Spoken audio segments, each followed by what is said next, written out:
A little Sunday morning relaxation. Pierre-André is exercising his skateboard near Newport Beach, California.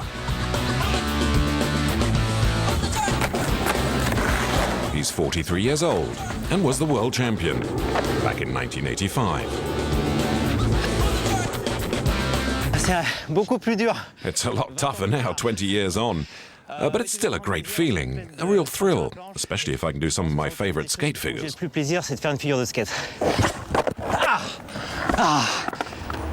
He's pleased to be able to still execute some of the moves, but he has plenty of other reasons to be pleased too.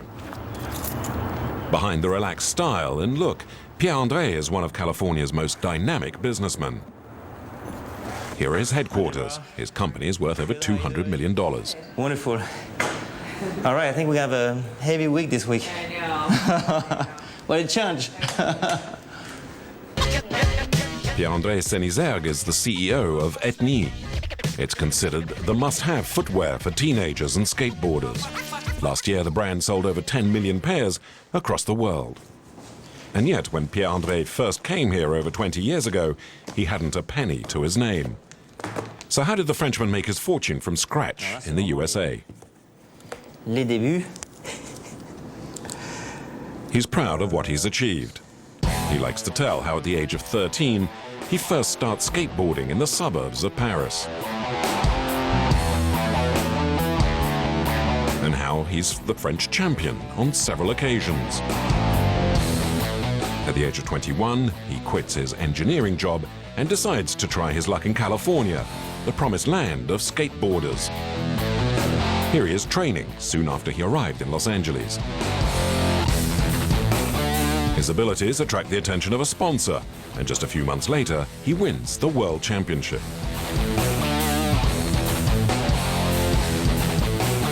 An injury forces him to quit competing. And that's when he decides to set up business selling shoes to skateboarders. Now, this is a bit like Alibaba's cave. Here are some of the first shoes he ever designed. His idea was simple. The shoes needed to be tough enough to withstand the serious pummeling they received and provide support for the skateboarder. This is really the first skate shoe I designed. It's solid. It's reinforced with rubber down at the heel to prevent injury. And it's got extra stitching around it. This shoe was in fact virtually indestructible. Comme ça protégeait aussi les coutures. Et donc cette chaussure était pratiquement indestructible. But the shoe did not sell well. After struggling financially for a couple of years, Pierre-André finally hit the jackpot. La Intercity, qui en fait a été le modèle le plus copié. This is the Intercity. This was a real hit. It's been copied everywhere as well. It has extra stitching on the side there. It's a better design. These are the kind of small details that really count. The shoe really took off and sold really well for 5 years. Oh, we sold over 1 million. It really put us on the map.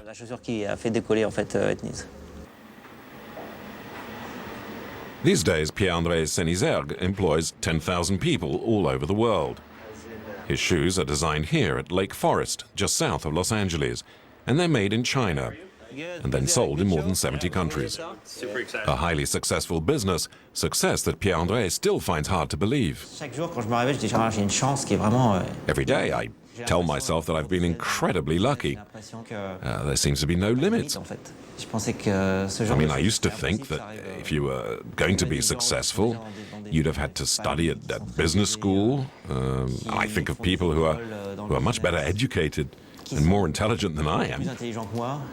I never thought it could happen to me. He's being modest, of course, and budding entrepreneurs often use his success as the yardstick.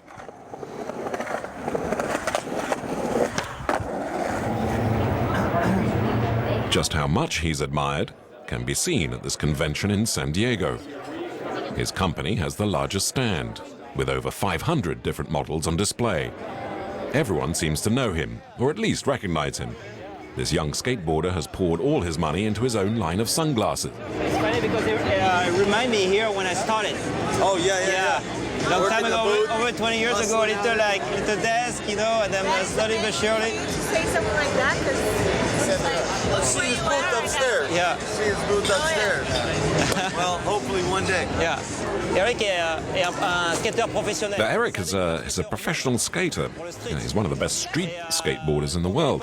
Moi, c'était pareil, j'étais skateur professionnel, etc. In my day, I used to travel the world when I was a professional. Un petit bureau comme ça. And then when I started my own business, it was in a tiny little office about this size, you know, like a square meter.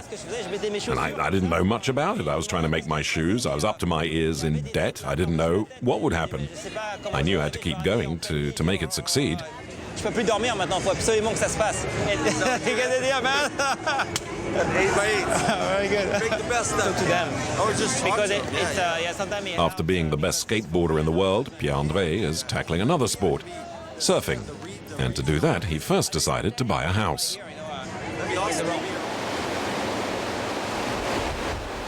And what a house. The villa of his dreams at Malibu. It cost $10 million. An exceptional property he managed to buy from under the nose of Kid Rock, the former husband of Pamela Anderson. So this is your latest little luxury? Là, oui, tout à fait. C'est, Yes, la this maison is my dream house. Pour moi, I've always wanted to surf, you see. de faire du surf, d'apprendre le surf.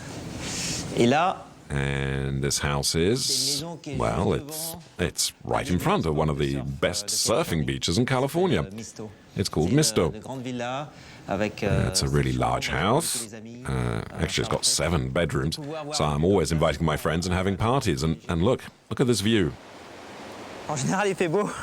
Usually the weather's better than this. De capuche sur la tête. Donc c'est vraiment exceptionnel. It's awful weather. Unusual, actually.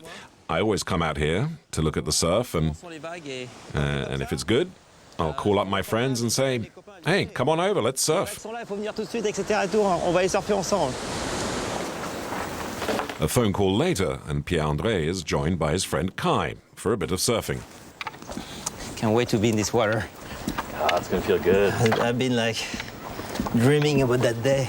I know, it feels so good just to wash it all off, you know. Let's open the door of paradise. Alors la clé du paradis, voilà. There you are, these are the keys to paradise. On peut pas aller au spot de surf. Without these keys, no surfing. Et c'est que les habitants du Only coin. the locals, the people that live around here, have the keys. Oula. Misto is a unique place, and not just because of its waves. The other way. It's a place where you can often surf alongside Hollywood legends. Une fois, j'étais tellement excité d'aller faire. Once I was in such a rush to get down to the water and surf that I almost ran over Julia Roberts. Julia Roberts. Yeah, Julia Roberts was here, so I was like running, and I was running to her with a surfboard. I was like, oh my god, that's so crazy. Yeah, she's building a house right up here. Yeah. Yeah.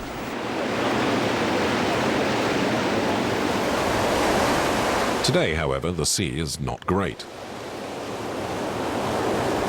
Pierre-André has more problems staying upright than he would on his skateboard. But he's doing all right, considering he's only just started surfing. His life is totally different from when he first came to California 22 years ago. But he's kept a souvenir of those early days in his garage. It's the van he used for the first 6 months after arriving. Pour moi, ça me rappelle mes débuts, ça me rappelle. Well, it serves me of like a reminder of how it used to be back in the old days. There were hard times. It was really all about just surviving. Incroyable. And thinking back now that I can afford things, at the time it made me focus on the real world at least. La cuisine, les nouilles. Right, this was the kitchen. We'd eat a lot of pot noodles. They only cost 99 cents. J'avais des copains aussi. And it was enough to survive on. We'd be quite a crowd in here sometimes. we'd move the seats around like this and back a bit, and then we could all sort of stretch out here on the floor between the seats.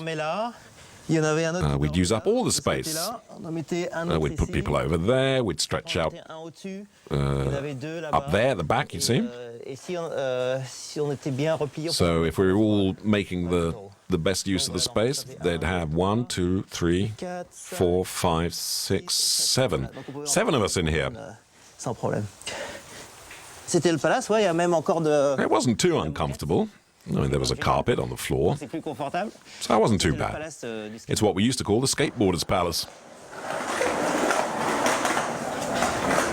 Another reminder of the early days, when he was always on the lookout for places to skate, Pierre-André has built his own skate park, the largest in the entire USA, and just next to his company HQ.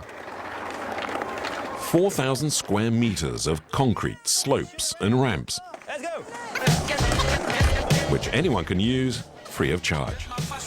The kids love it and get free lessons from the master.